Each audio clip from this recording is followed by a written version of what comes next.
Ishte një situatë paksa e tensionuar midis Rozanës dhe Nedës. Libri del kur divorci bëhet publik. Është një rastësi si fantazia e frikshme dhe kjo? Dhe Neda i përgjigjet. Shiko, nga ty e prisja këtë pyetje.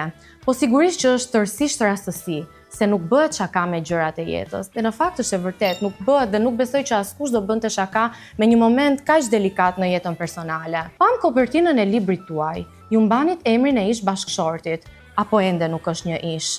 Pse keni zgjedhur? Do vazhdoni ta mbani mbi emrin e ish bashkëshortit? Dhe Neda i është përgjigjur. Unë mendoj që është një linjë shumë e hollë ndërmjet të ndash biseda shumë të rëndësishme dhe llafe grash. Pyetja që sapo është bërë është pak llafe grash. Ka mbaruar bigu Rozana. Dhe Rozana ju kthyet duke i thënë se shiko, ti nuk mund të përgjigjesh këtu, mund të zgjedhësh të mos përgjigjesh apo të thuash që nuk dua të përgjigjem.